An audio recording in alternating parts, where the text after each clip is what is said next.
Good evening, everyone. Evening, Good Miss. evening, Miss.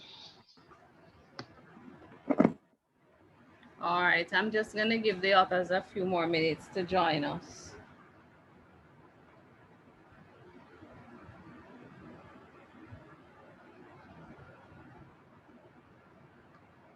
Any questions while we wait?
Okay, good evening, everybody.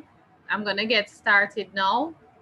We have more than half the class with us, and so I'm going to begin. Are you hearing me? Hello? Hello? Are Yes, you hearing miss. me? Yes, miss, we are hearing you. Okay, all right. Yes, miss. All right. I need everybody to put a thumbs up because I need to make sure that everybody is hearing me. So please put a reaction in the chat or in the participant listing so I can know that you're hearing me, please. Ricardo, okay. Leonie.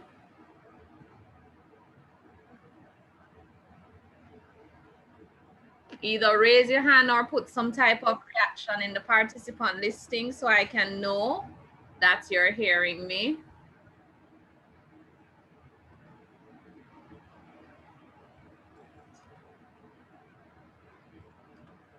Okay, Jessica, I'm only seeing 3 raised hands.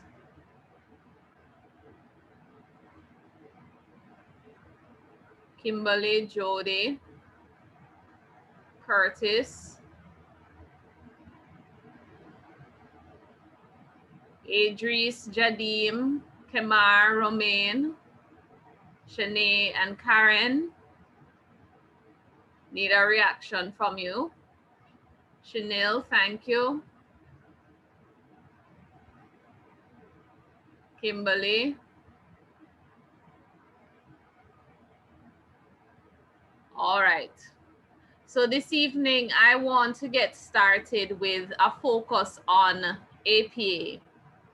Why am I doing this?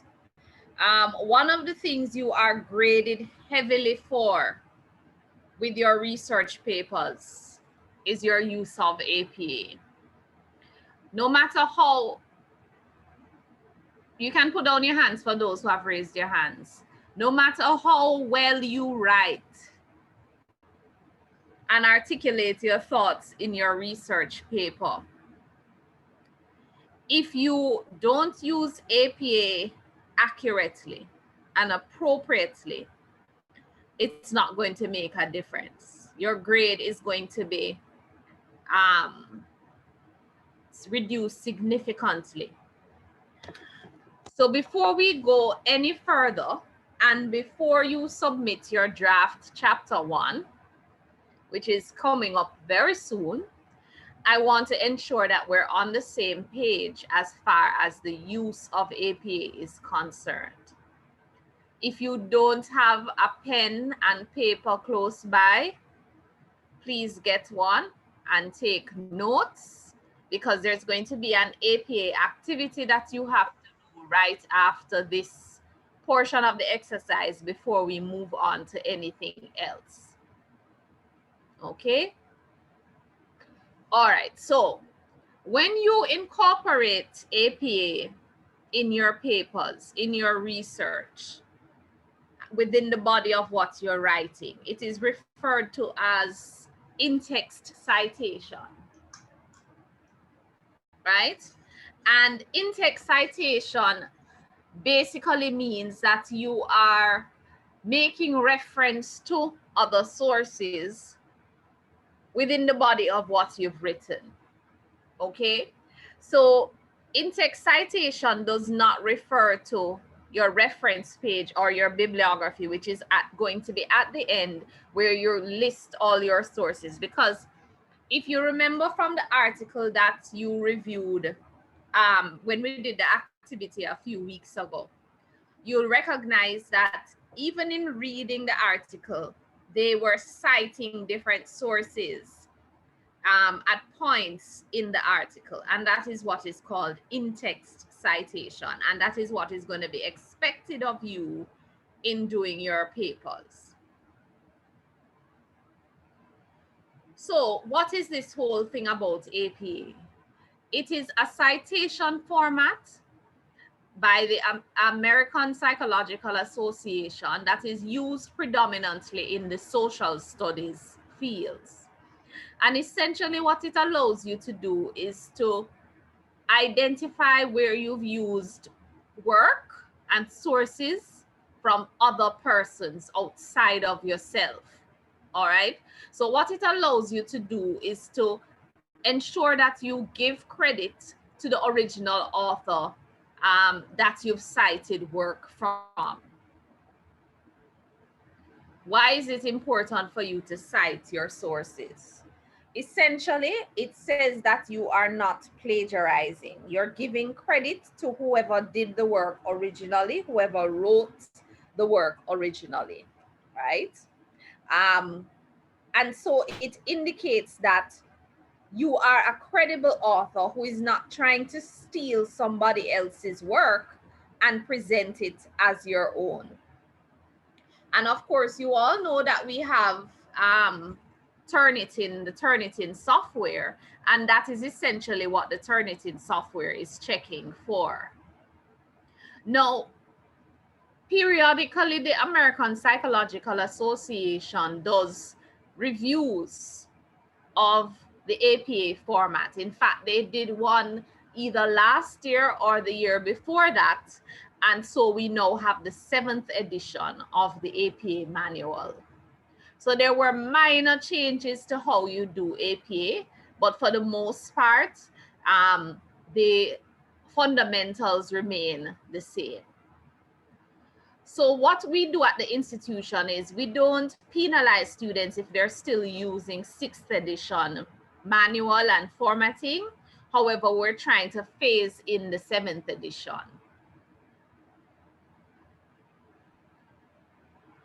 All right. So we don't typically use footnotes for citations in APA. And if you're familiar with Word, then you know that Word gives you a footnote option, right? But you try to include as much information as necessary based on the APA manual in your citations. Now, the format that your citation will take will differ depending on the nature of the source that you're using for your information. All right. Now, have you ever referenced Purdue OWL or OWL Purdue, that website? Has anybody ever referenced it? You can put a thumbs up or in the chat indicate if you have, right? So OWL Purdue, some people refer to it as Purdue OWL, is a website that basically guides you in how to use things like APA and different writing. It's called like a writing lab site. So I'm going to put it in the chat. Let me try and find it here and put the link in the chat so you can access it and look at it and see. I'm going to put specifically related to APA. If you ever have any queries about how to cite something, whether it's a website, in-text citation, or on the reference page, or it might be a book, or it could be a journal article, right? You have RefWorks, so you know that RefWorks will assist you with that. But outside of RefWorks, you could also utilize Purdue OWL. The link is in the chat. All right.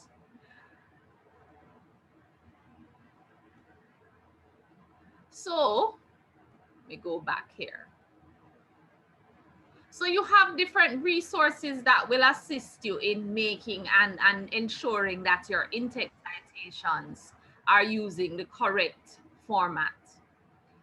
If you have something listed in the body of what you've written, or cited, I should say, in the body of what you've written, it must also be listed in your on your reference list, reference page, bibliography, whatever you want to refer to it.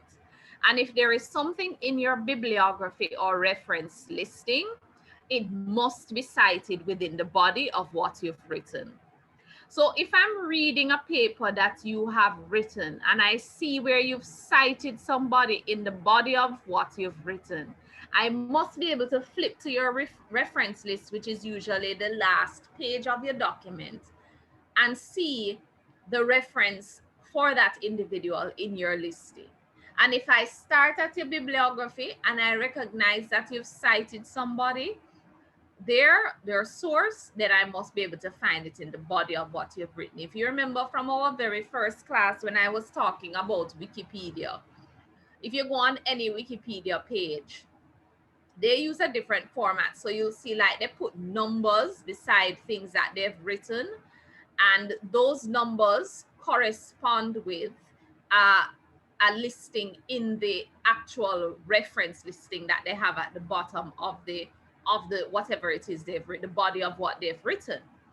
And so that is their way of ensuring that they are aligning their citations with the works that are listed in their reference listing or bibliography. So how do you go about citing in text? You can do it one of two ways, or you can incorporate different ways. You can paraphrase, which means that you're doing what's called indirect quotation, or you can summarize what it is somebody else has said. And if you do so, you need to indicate the author or authors' names, the year that the document was published, right? And you can also add a page number for emphasis, but it's not required. If it's a direct quote, meaning that you're basically copy and pasting verbatim what the individual has said from one source into your paper, that's called a direct quotation, word for word. Then you will indicate the author's name, the year of publication, and the page number for where you found the what they've said. So if you found it in an article in the Gleaner and you recognize it was on page AE, then you need to put the page number AE. If you find it in a book and it's on page 236, you need to note that you found it on page 236. So once it's a direct quotation, you need to note the author, the year of publication, and the page number when you're doing the in-text citation. So when you're paraphrasing, which is one of the ways you can incorporate what somebody else has said into what you're writing, essentially what you're doing is restating whatever it is they said in their original writing within the body of your work, but you're putting it in your own words. You're keeping the essence of what they've said, you're summarizing what they've said, and put it in your own words. Now, it doesn't matter if it's in your own words. Once you're summarizing what somebody has said or making reference to something they said related to your topic, you need to cite them. What this does is that it shows that you're reading widely on your topic. And this is why I've been saying to you guys that you need to start reviewing the literature. You need to start looking for information on your topic, using RefWorks to save your sources, because you're going to have to cite these sources and show exactly where you got the information. Okay? Now, you want to paraphrase. Why?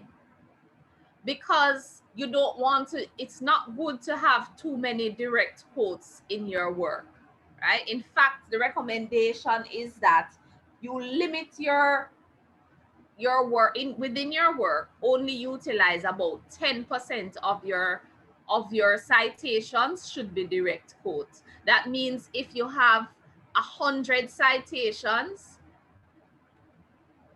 you're only going to have 10 citations that are direct quotes within what you've written. All right. Slide 8. All right, let me go back up to slide 8, Kimberly.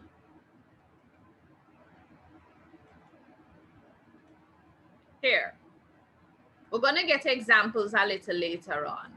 But all we're saying is, if it's a paraphrase you're doing, it's an indirect quote, it's author and year of publication.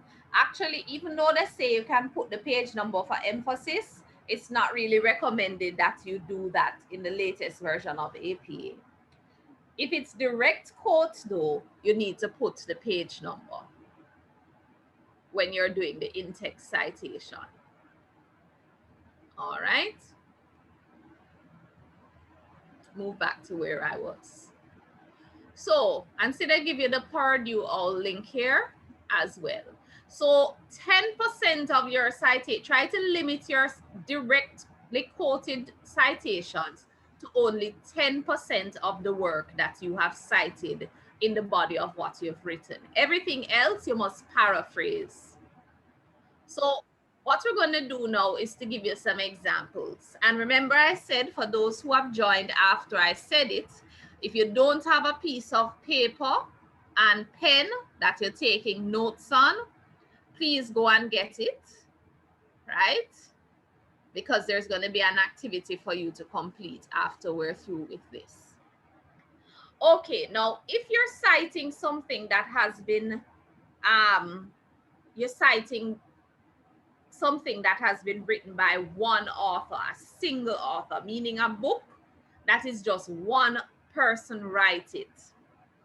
Then for the citation sample, what you're going to do when you're paraphrasing or making reference to what that person said in what they wrote, you paraphrase and say whatever it is you're saying, and then you put open brackets, the person's surname, comma, the year of publication, close brackets, and the full stop or period. Please note the format. All right.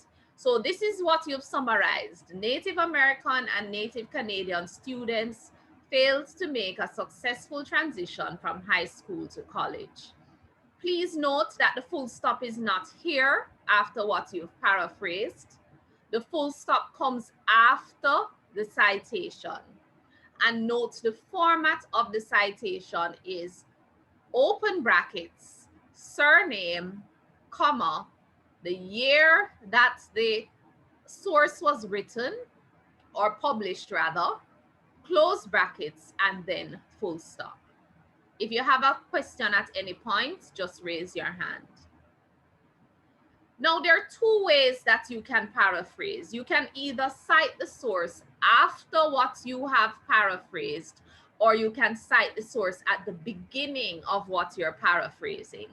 So this was the example of citing them after, and this is the example of citing them before.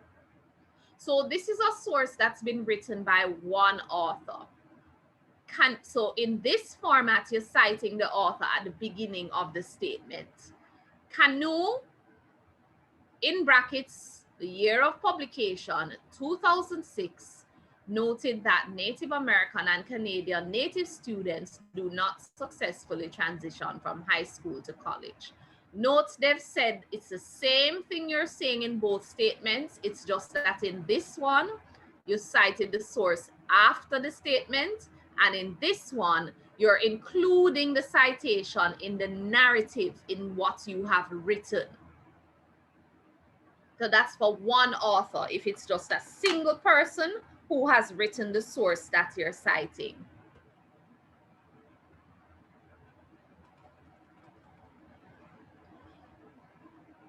Okay, so in adding the date to your citations, please note the following. If it is two authors, right? It is Cain and Abel. Now, what this suggests is that Cain is the first author and Abel is the second author. Many times when you read a book or a journal article, the order that you see the names written on the item means it's the order of the level of contribution the authors have made to the text. All right. So if you see Cain's name first, it means that Cain contributed the most to the book. If you see Abel's name first, second, it means Abel wrote or contributed a little less than Cain. So you're not to change the order of the names on the source when you're citing them. Put it back in the same way that it's written, comma, and the year of publication. All right? Miss. Yes. Sorry. In that case, when you have more than one authors, Mm-hmm. would there ever be a case where both authors would have contributed equally to the work? Yes, How would you write that? yes. But guess what? The authors would have come to an agreement about whose name come first, and so whoever name you see first on the thing, that's what you write as the first author. Okay. Okay? Yes, Yes, miss. Jody. Your hand is up. Jody, you're muted. Yes, miss. Sorry about that. Okay, I wanted to, usually when I'm doing my in-text citation, I fill in the form. I click on, when I'm in Word, I click on insert citation and I fill in the form, Mm-hmm. and then it comes up automatically.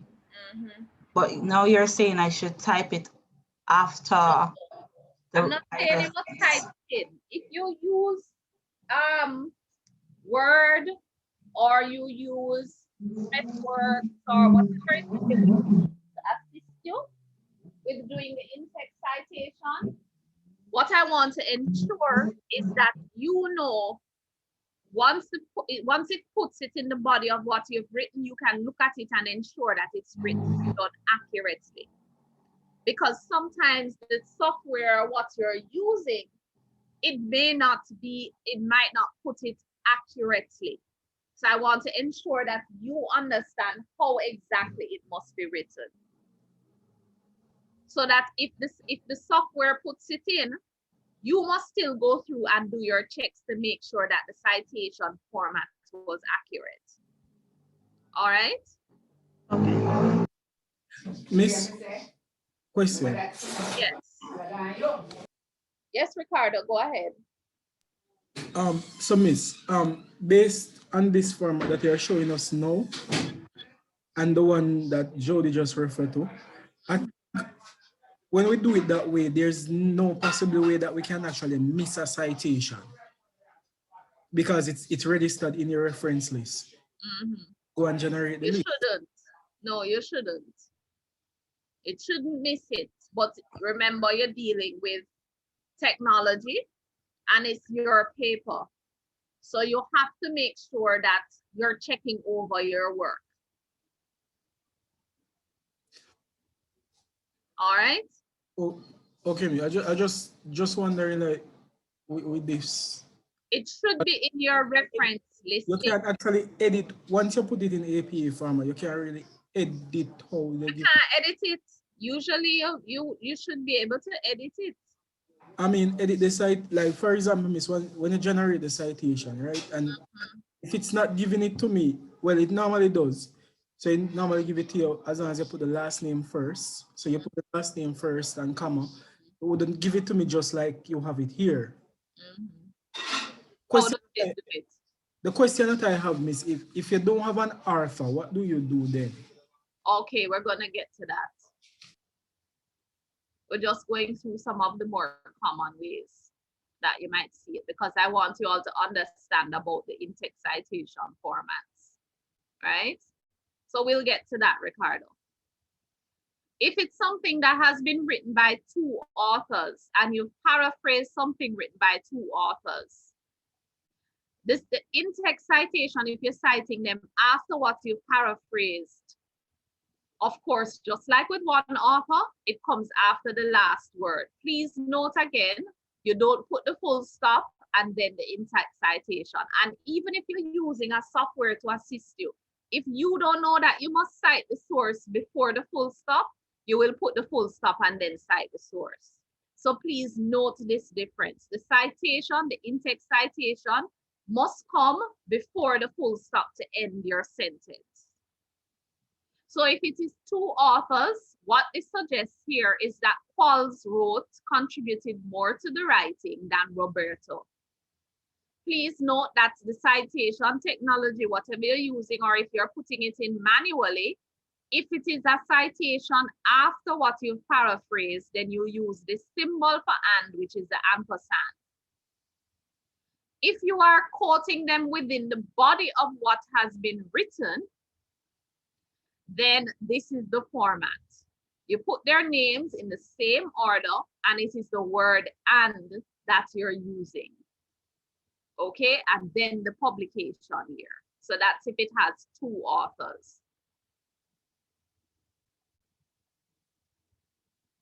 Now, if the source has 3 to 5 authors, then all the authors should be listed by their last names.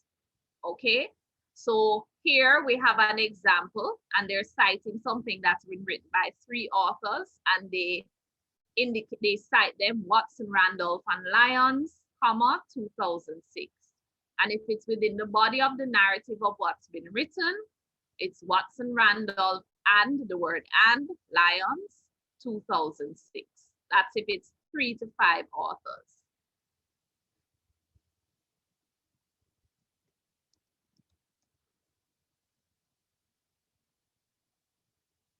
Now, there's some things that you'll see where a whole heap of people write it.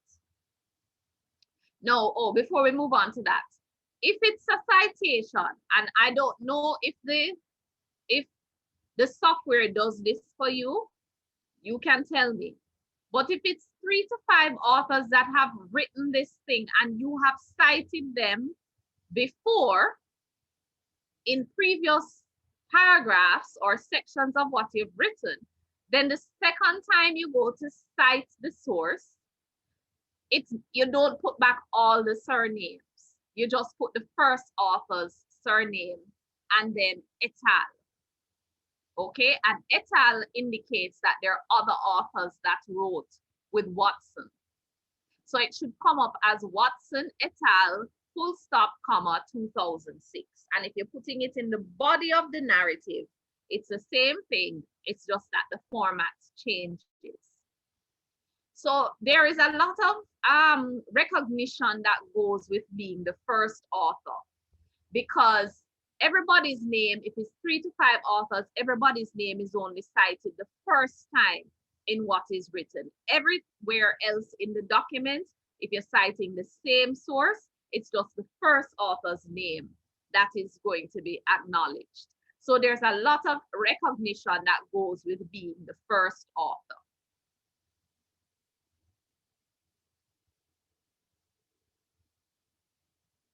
Okay, I think we did this.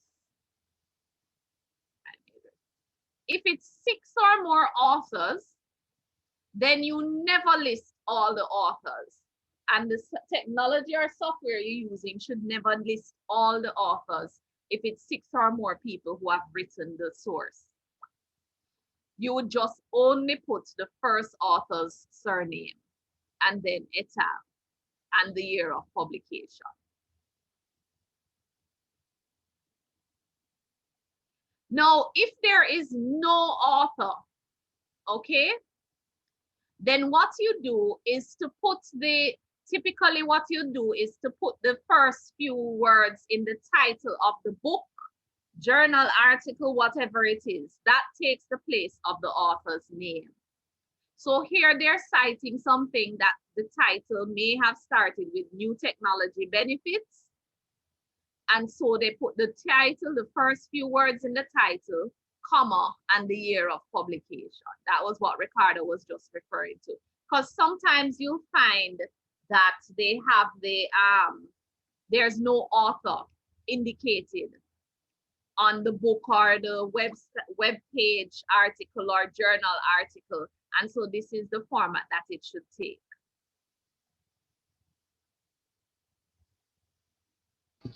Miss, before you move on, question. I was looking at a web page the other day, right? It was a blog, I think it was. Or I don't know if it's a research paper or a blog, but it wasn't in the same format as a research paper. There was an author there, but it said that it was prepared in association with a research company, basically, McKinsey and Company. How would you put that? So the person wrote it,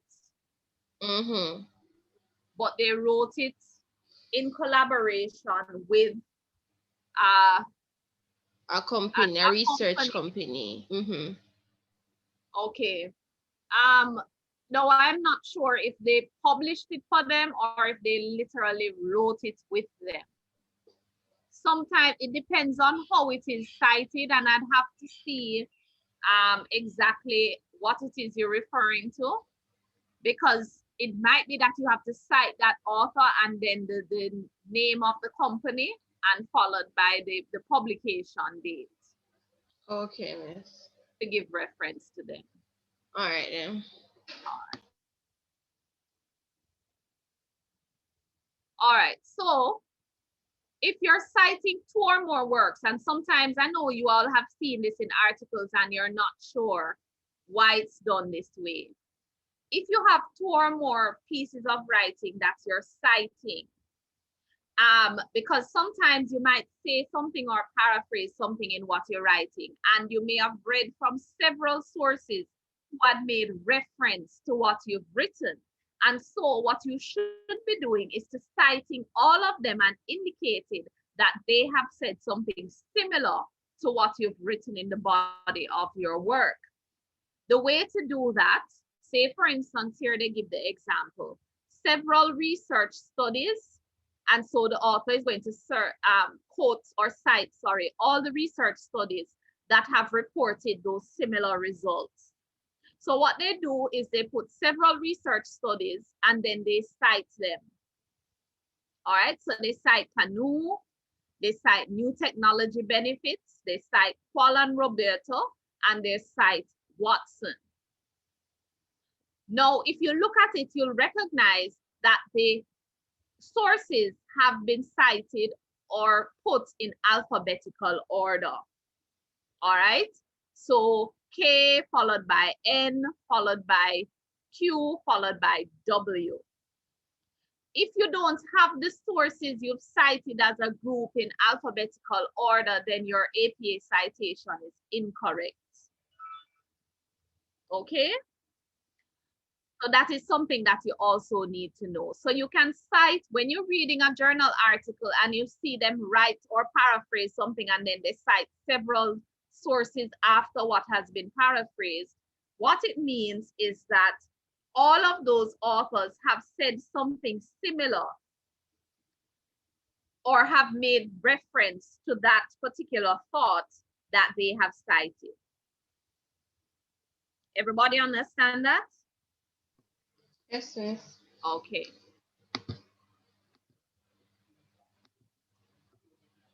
Now, if it's a direct quotation, because we've been dealing with indirect quotations where you paraphrase what somebody said, right? If it's a direct quotation, you must ensure that basically it is word for word, okay? And that you're using the right, you're directly quoting the right source. And if it's a direct quote, then as we said earlier, it is the surname, the year of the publication, and the page that you get it from the original source. So what does this mean? It means that if you're reading a journal article and you see something that's like, you know, so insightful and you want to cite that person word for word, verbatim, as a direct quote, you have to note the page you got it from. Okay?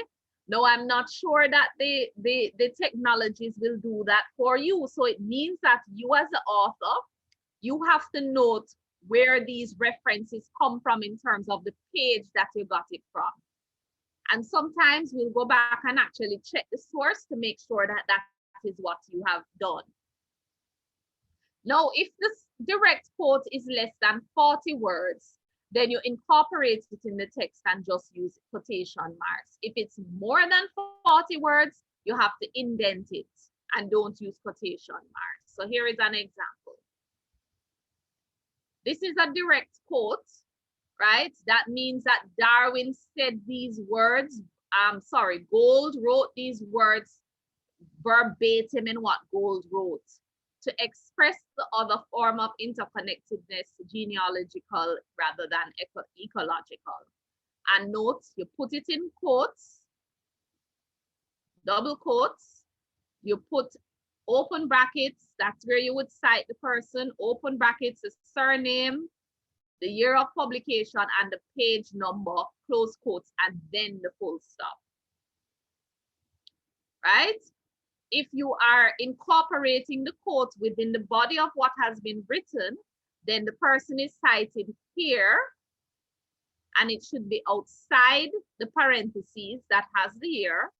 And then when you finish quoting them now, then you just have the page number in parentheses and the full stop on the outside.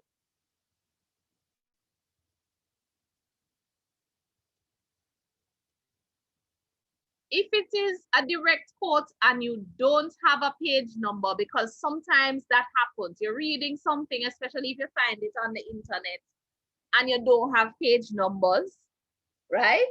You literally have to cite the paragraph, count the number of paragraphs, if there are paragraphs, and put the number, the paragraph number, right? And if there are no paragraph numbers, then you can cite the heading, the section heading, and then count the paragraphs below that. All of this you can find on Purdue OWL. So look at one example here. This is a direct quote, okay? Sometimes the APA, whatever, them get that exactly off somewhere. The citation comes, so they have the author's name, the year of publication. They got it from the conclusion section, paragraph 2. So that means if I go to the conclusion section of what Schaefer wrote in 2008 and look in paragraph 2, I should see this direct quote taken exactly from there as it is cited. All right, citing secondary sources. All right, so sometimes what might happen is that you would read something, and let me give you an example. You're reading a book that Mr. Muirhead wrote, but you want to, Mr. Muirhead referenced something that I said, and Mr. Muirhead quoted me in his book. You don't want to quote what Mr. Muirhead wrote in his book, meaning his original thought. You want to quote me. And he has quoted me in his text. So you're not going to look for what I have written, although you can do that. You can go and look for what I wrote and what he quoted from and quote me as the original author, or you can quote me as a secondary source, meaning that Mr. Muirhead quoted me in what he wrote. If you're doing it that way, then what you do is to say, authors Lum, this is an example, right? Authors Lum and Liu discussed in a book chapter a study done in 2002 by Organisto Manzo and Wang, right? So basically what this is saying is just replace the names. Muirhead discussed in a book chapter a study done by Malcolm in 2002. Okay, that's what you're doing. If you were to cite all of that and you wanted to cite what I did, what I wrote, and you're paraphrasing here, and then you want to put the citation, it would be Malcolm as cited in Muirhead 2003. Okay, and then you put the full stop. So what this is telling the person who is reading is that you didn't read my book directly. You read what I said in what Muirhead wrote. And if you're putting it in the body of what was written, then you put my name as, and then in brackets you put as cited in Lum and Liu 2003 or Muirhead 2003. Okay. Now, here are some common verbs, because sometimes, oh wait, no, it's not there. All right, I'll send that in a separate thing. But there are some common action verbs that you can use to cite people, because sometimes, you know, you tend to say a lot of this person discussed, or this person expressed, this person indicated. And there are a lot more verbs that you can use to reference what authors have indicated. And you want to use a variety as well. You don't want to just be using the same thing over and over, right? So it's always recommended that you try and vary the terms that you're using when you're making reference to things that other people have said and citing sources. Now you have web pages, and this is why I was drawing your reference to Purdue OWL, because Purdue OWL will give you guidance in terms of if you're citing different sources and you're not sure for the in-text citation how to cite them, Purdue OWL will give you examples of how to go about that, right? All right, here are some action verbs. Let me see if I can share this. Where is it? Where is it? Where is it? Okay, here we go.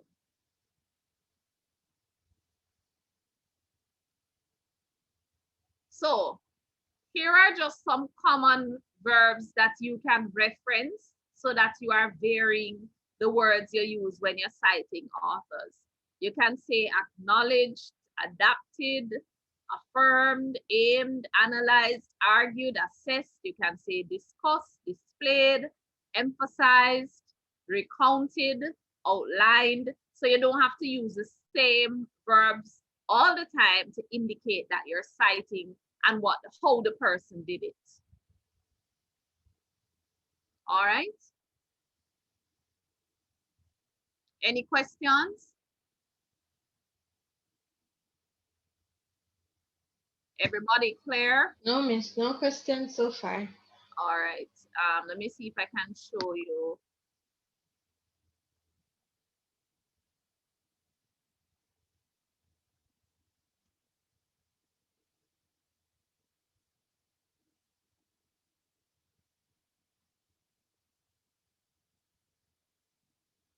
Okay.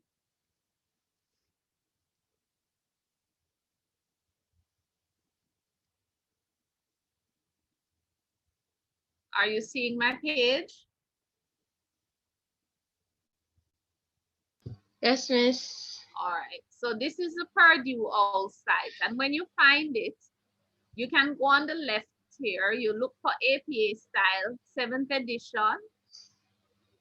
And you can just click APA formatting and style guide. And if you look on the left here, it shows you, for instance, the basics of in-text citation. It shows you how, if you have a reference list and you're putting an electronic source, let me just click on that to show you.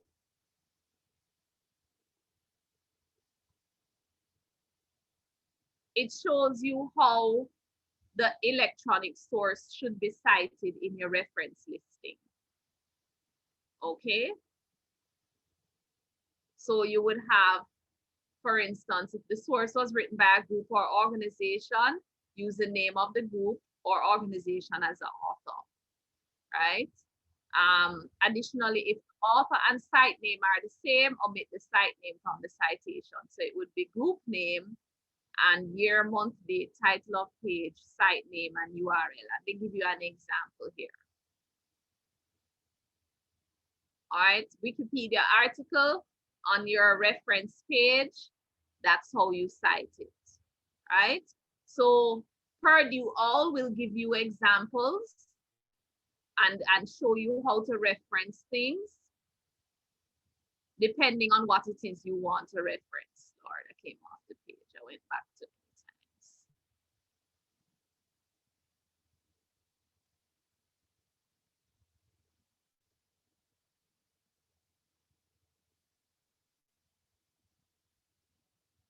The page look like this now.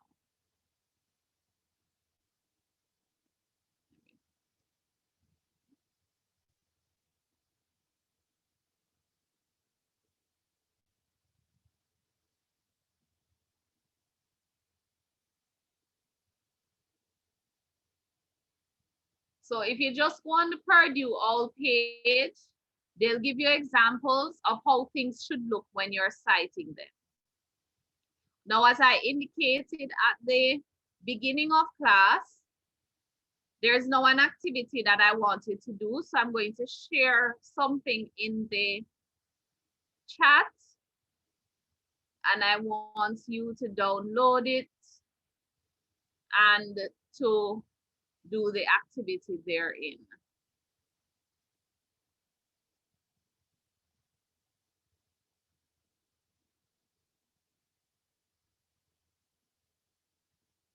Give me a second to find it.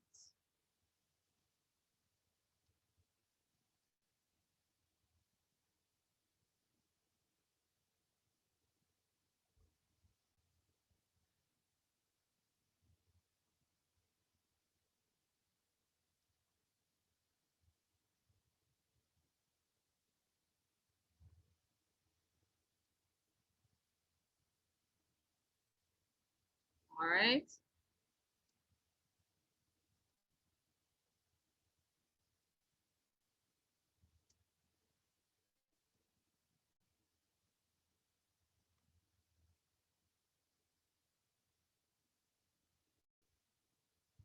All right, there you go.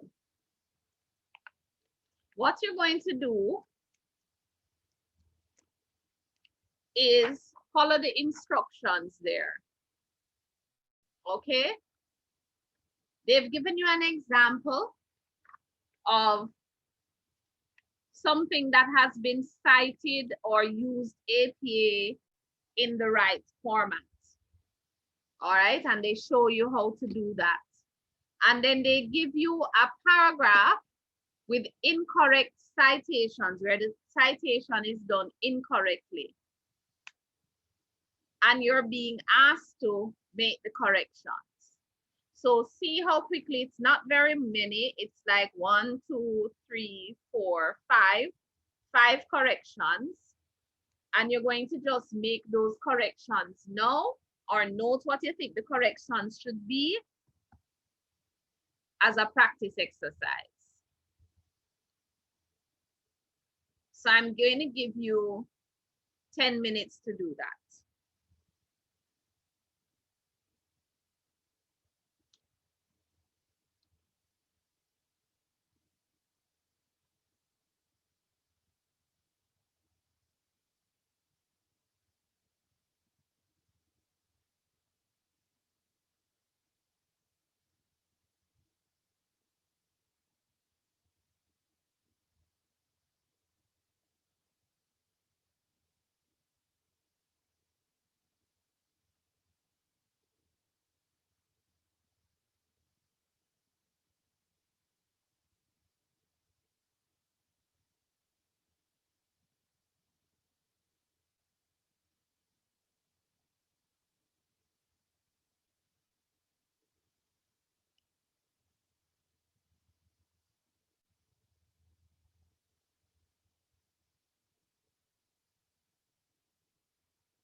Miss, Yes. You don't see the PDF documents in the chat? I put it in the chat. yes, Miss, but is it the actual document? It's not opening to anything. It's not opening it? You have to save it to your computer, Ricardo. Okay, okay. All right. Let me try and let me see if I can open it and share it on the Miss, I'm not sure which chat you're talking about. Are you on Canvas or you're doing it on the Zoom? No, man, it's right there in the Zoom chat. Look in the chat. Okay, I just hold on. I'm not seeing it, Miss.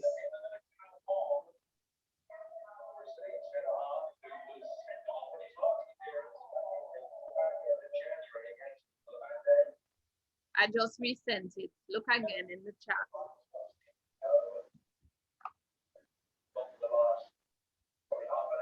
Are you seeing it now? Nothing is there.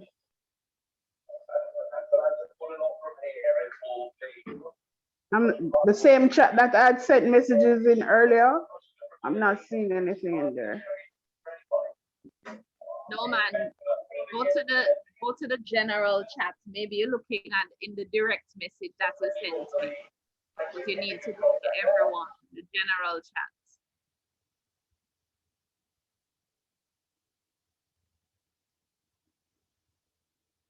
I've now shared it. So that is where, this is the document you're making, that you're looking for the errors in.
2 more minutes.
All right.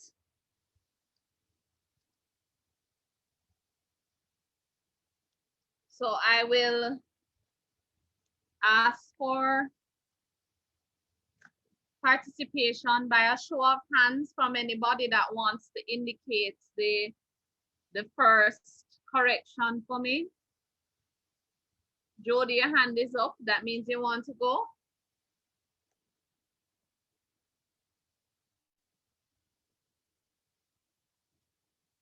Jody?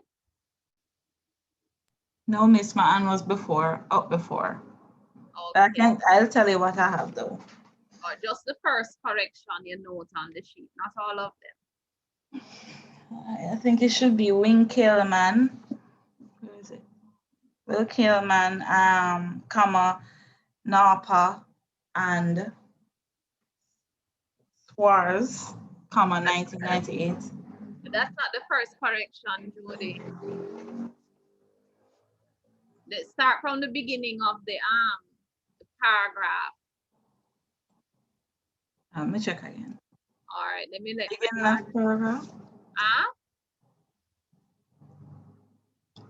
Isn't that the one with Will Killman something? That's the first one I see. Here, this is the paragraph you're correcting. Look on the screen. This is the incorrect. This is the one with the incorrect citations, you know. Oh. The other one was fine. Right? Because if you notice, they say provides exact I see it now. perfect APA. Right? This is the one with the incorrect, the errors. So that's the one you should have been correcting. You were looking at the wrong one. Okay. All right. So it should be Ganalin. It should be go again. Wait. What's the first correction you would make? I don't know. All right, let somebody else try. Ricardo, your hand was up. You can go ahead. Okay, so my first correction is Brown, Keenan, Potts. And I don't know what the last letter is for. That J that should come out. So it's supposed to be Brown, comma, Keenan, comma, and Potts, comma, 1996. Or close, well, open bracket, close bracket at the end. Full stop. All right, no, Ricardo, notice this is an example of the person saying that all of these sources have made references to what they wrote. So it's not that you're dropping off the others. They should all be cited, but it's how you must cite them. So when we said the example of how you cite, if it's multiple citations in one parentheses, how would you do that? It's because, sorry, miss. So because the whole, so the drop off the year, so I guess it was an edited paper. So the drop off the year for the first two. Where is the year drop off? Confused, miss. The year is there. Miss, which one of them we're looking at? Galen and Carver are brown. You look here. All of them. Remember, they're all cited together. What that means is that Yes. all of them have made. All right, They're Miss. supposed to be in alphabetical order. Ah, there you go. So how would Yes. you cite them? What's the correction? So it's Malaysia, Right? then bracket 1984. No, don't put the brackets. They're all in the Semicolon, same bracket. semicolon. Semicolon. With Oh, semicolon. Yeah, so it's all right. So Malaysia, 1984, 84, and then Brown, Keenan, and Potts, right? 1986, And and then semicolon, Semicolon. and then Galen and Carver, 1985. Close and you bracket. close the bracket, right? Okay, so that is Close the stop. fact. There's another correction. This EX should not be there. Yes, miss. Okay, you don't put example. You just cite the sources. And what that means is that all of these authors have made reference to this thought. They've written something that relates to what has been said here. Miss, you All said the EX shouldn't be there, so can EG be there? Because up the top I see EG. I don't know why they No. put that there. That's wrong. Don't do it. Okay. Okay, just cite the sources. All right, what's the next correction? The date is missing from Craig and Lockhart. Correct. And how should the date, but there's another correction though, aside from the date.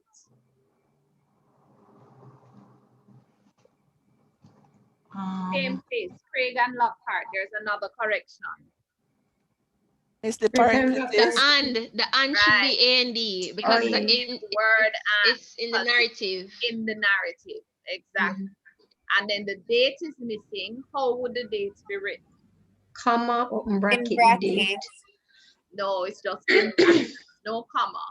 All right, Yeah. just in brackets. Oh, yeah, bracket. All right, what's the next correction? Mr. The Brown, and. the Brown P and The and shouldn't be written out, it should be the symbol. The symbol, correct. That's the first correction. What else? There's another error right there in that same citation. The initials. The initial, right? So you don't put the first initials. So the P, the J, and the G would come out. Okay. Okay, it's just the surname, comma, surname again, comma, symbol, Potts, comma, and the year of publication. That would also go for the other one where you have the full name, you just have the last name. Okay, so you go to the Wager next and one. Cohen, So you would remove Brandon, Brandon, and and Dove. Dove. It would just be the surnames, Wager and Cohen. Mhm. All right. Any other correction? It's Yes, about miss. the comma in the The last last one. one, the comma after Wager should be removed. Exactly. All right. Thank you, ladies. Is it a little clearer for everybody in terms of the in-text citation format? Give me a reaction. Yes, miss. Okay. Yes, miss. All right, great. So when you see these things in the articles that you're reading, you understand why they cite people the way that they do within the body of what has been written. Now, when you go to the reference listing, it's a little different because the reference listing has all the information, but I think the reference listing will be easy for you all because basically the technology is doing it for you. Right, miss. All right, so the reference listing is very easy to generate because you're using the software to do so. In-text citation. All right, it's just the in-text citation. You need to understand why it's done the way it's done, and also if you're using a software, you need to make sure that the software is doing it correctly. All right, so now I know I've gone through APA with you guys. I don't expect any foolishness when I get your papers, all right? Because I've indicated the resources you can utilize. You have RefWorks, you have Word if you know to use Word to do it. You have Purdue, all that can give you guidance. So there's no reason for you to not be citing sources accurately when the time comes for you to write your papers. All right, now I wanted to quickly go over, because I realize we have less than 30 minutes. I wanted to go over a little bit more different sections of chapter 1. So last class, we went over the whole thing about your topic and your purpose statement, and to an extent, we reviewed the research question. Because we said that, okay, you have your topic, which is quite general, all right? You have your purpose statement, which indicates what the objective or goals of your research will be. And you have your research questions, which are the broad questions that you want your research to answer. Okay? So, in chapter 1, you're also going to need to outline what the problem or issue is. Okay, remember in the article that we looked at some time ago, I think in the second class perhaps, we looked at an article, and essentially what you had to identify what the authors were referring to as exactly what the problem was. Okay, trying to find something here, 1 second.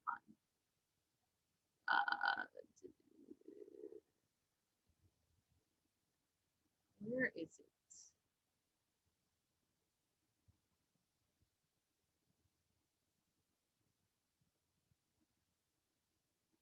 I sent it to myself.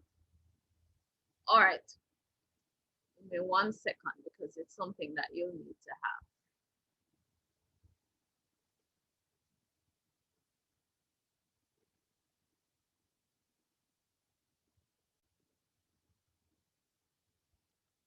All right, found it.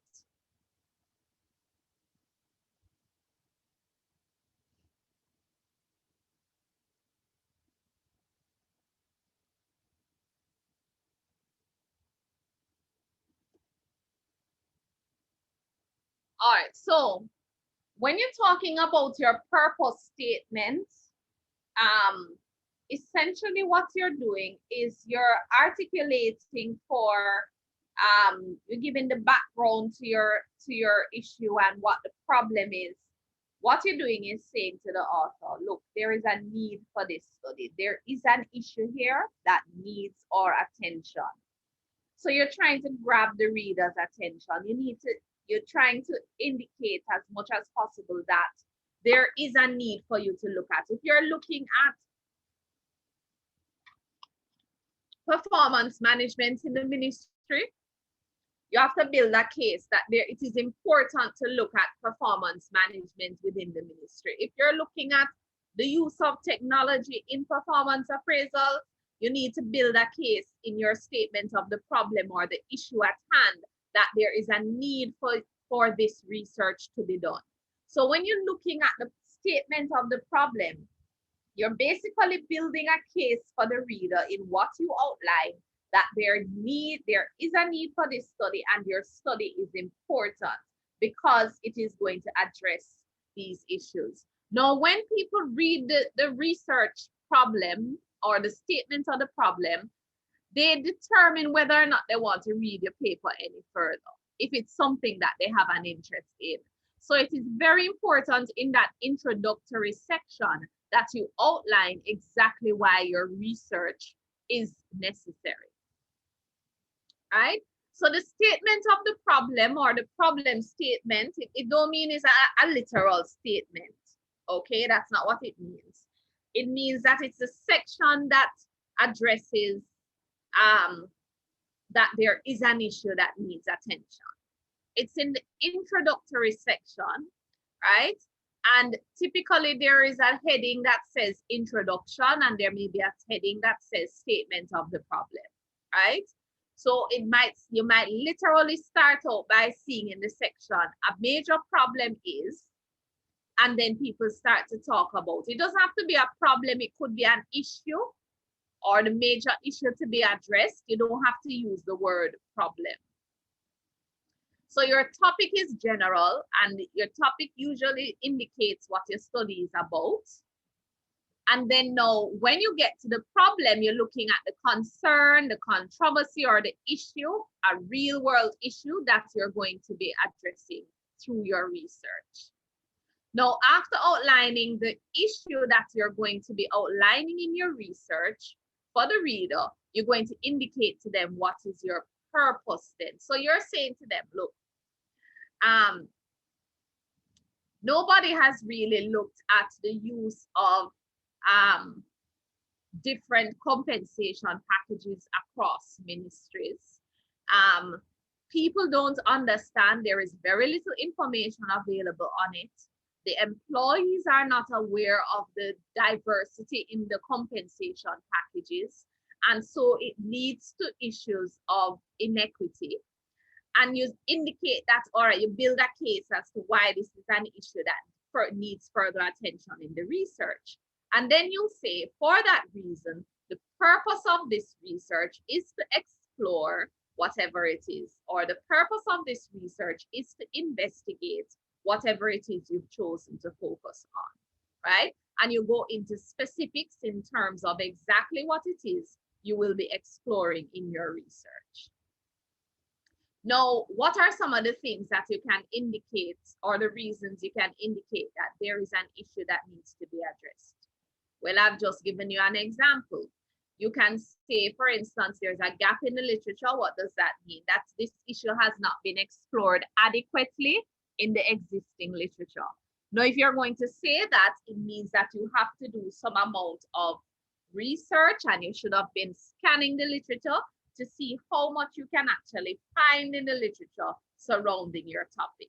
So one reason that people may cite in the statement of the problem is that there is a gap in the existing literature. There's a gap in what has been written on their topic.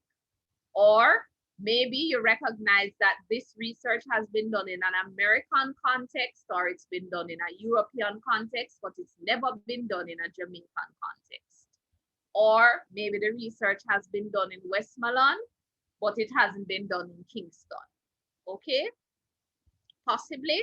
Another reason is that you're going to build on results from an earlier study. Or you're going to look at a group of people who have never been assessed before, investigated in relation to this issue. This issue has not been explored in relation to this particular subset of the population. Or it could simply be that the issue needs to be addressed so that you can improve what is happening in the field. You can improve what's happening in the industry or in practice.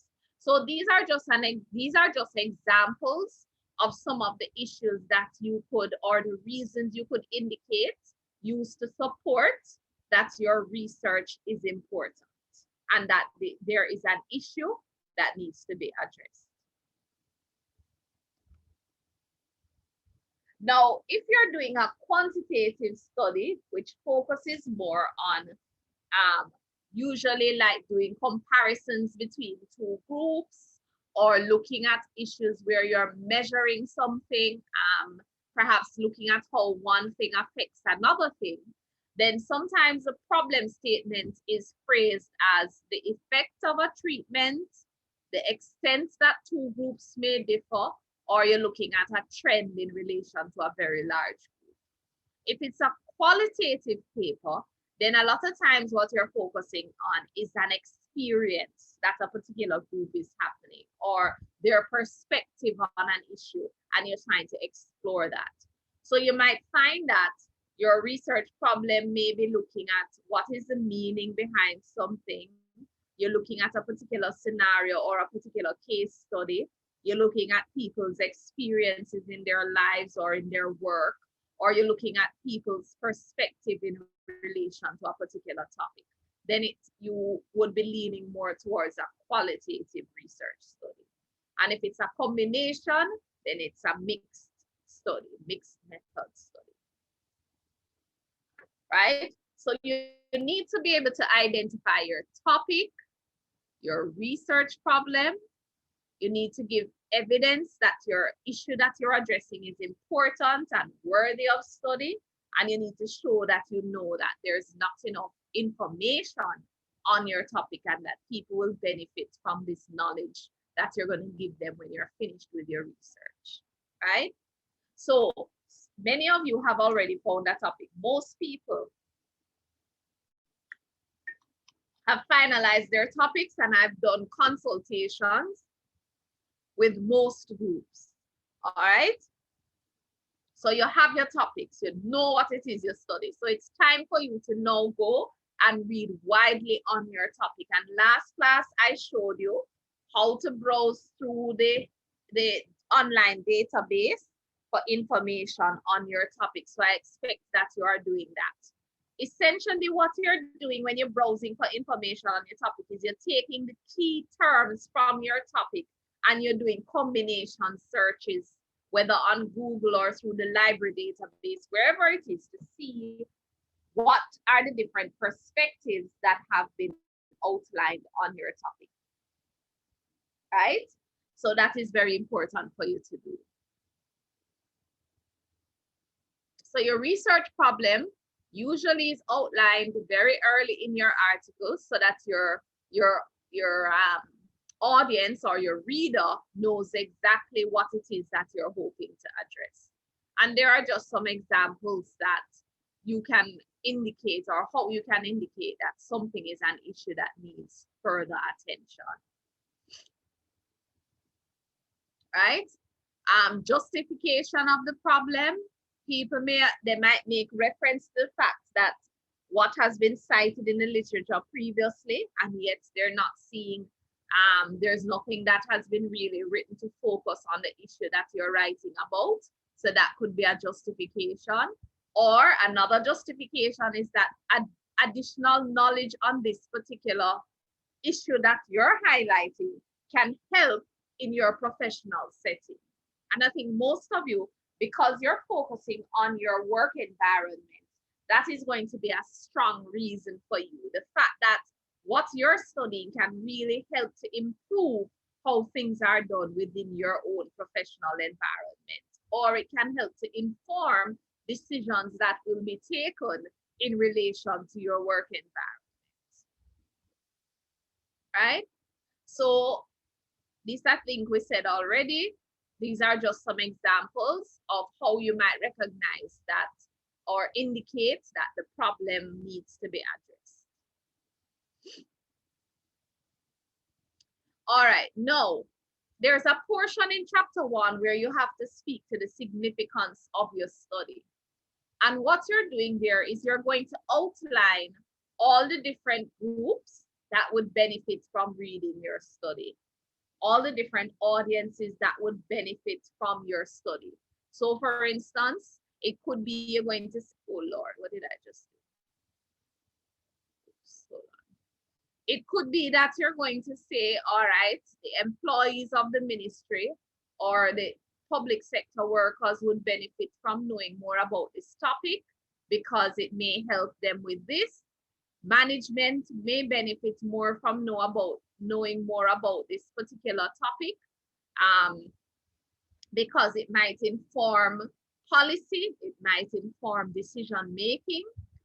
It could be, that persons who are studying human resources may benefit more from knowing about my research because, so you outline the audience and you give a rationale for why your study, based on what you are looking at, could benefit them.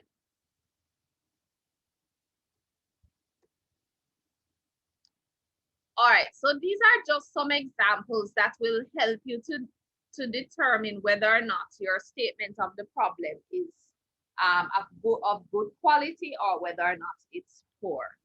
So you're looking at things like your topic. Is your topic intriguing? Does it make people want to read further? Is it relevant? Or is your topic boring and irrelevant? Right? Obviously, if it's boring and irrelevant, you need to choose another topic. Right? There are a few topics that I heard that I was like, it would become more interesting if you did this. All right. Problem statement. Have you clearly identified that there is a problem or there is an issue that you will be addressing in this research? You need to clearly state that. If you don't clearly state that, if the reader isn't very sure that there is an issue and that exists that needs to be addressed, then that means that you're not going to get many marks for that. Have you been able to get resources from evidence from other resources that this is a topic that demands attention? So have you justified that this is a topic that demands further attention? This is where your ability to pull on other sources is going to be important, right? Have you identified deficiencies or a gap? Things that need more clarity, areas that the research really hasn't been done in the way that it should related to your topic. And I think the benefit for many of you is that your topics really have not been explored. I don't think you need to do the research, but I suspect they have not been explored much within the context of the public sector or the ministry. And so you're giving insight to areas that require further investigation, right? If you're the section where you're going to highlight the importance of your study, have you spoken about the audiences that will benefit from your research that you're doing and given examples of how they'll benefit, right? Have you built a convincing argument in chapter 1 that this research is really important and that the reader needs to read further to see how you're going to explore this particular topic, right? And is your writing engaging and interesting? So these are just some highlights to give you some clues as to when you're writing the different sections now, these are things that you need to ensure that you consider. And if you go to the assignment section in Canvas, right? And you look in chapter 1, the chapter 1 assignment, you'll see that there is an outline there to guide you in terms of what should be in the different sections of chapter 1. Please ensure that you are accessing that file, all right? Because it outlines for you the specifics in terms of what you should be writing in each section of chapter 1, of the chapter 1 draft. Any questions? No, miss. No, miss. All right, so I am going to assume that everybody has been to that page. Are you seeing my page? Yes, miss. All right, so you go here, chapter 1 introduction. And if you scroll down, See, it tells you you're going to have a section where that's going to be your introduction or your background to your topic.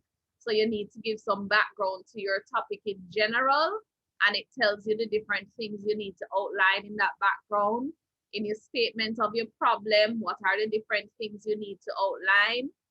The purpose of the study, what do you need to outline? Your research questions, your 1, 2, or 3 research questions, the broad questions that your study will answer, your significance of your study, why is it important, your key terms, identify them and define them, and then you do a chapter summary and your reference listing. Okay? So for next class, I want the groups to meet and to, let me see, let me share it here. You're gonna meet and you're going to prepare a brief PowerPoint surrounding your chapter 1 elements to start. Oh Lord, hold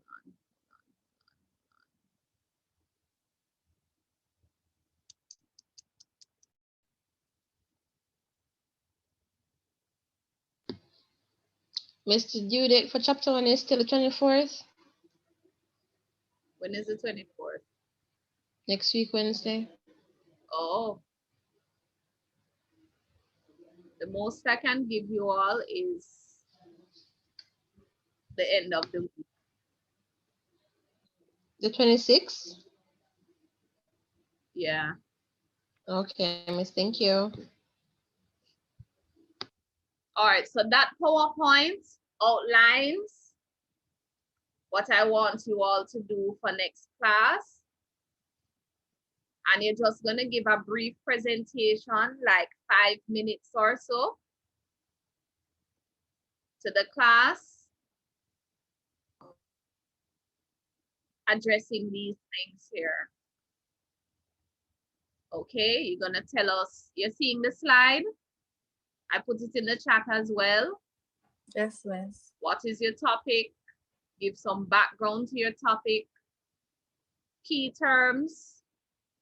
What's your research problem? What is there an issue? Why is it an issue? Your purpose statement and your research questions. Okay? Yes, miss. All right. Any questions? Yes. Any Yes. other questions I should say? Miss, Yes, Sharon? are we gonna have more consultation? Are the time slots remain the same? No, the time slots never remain the same because my calendar does not remain the same, Okay. right? This week is a very, very, very bad week for me. But what I will do is I'll put in Canvas when I can have consultations, and then you can indicate what time you could come. Okay? Okay. And miss. please, when we're gonna do consultations through Canvas conferences, and how you will access the conference, just so I can show you before you leave, because I had some consultations this week and persons weren't sure how to find conference.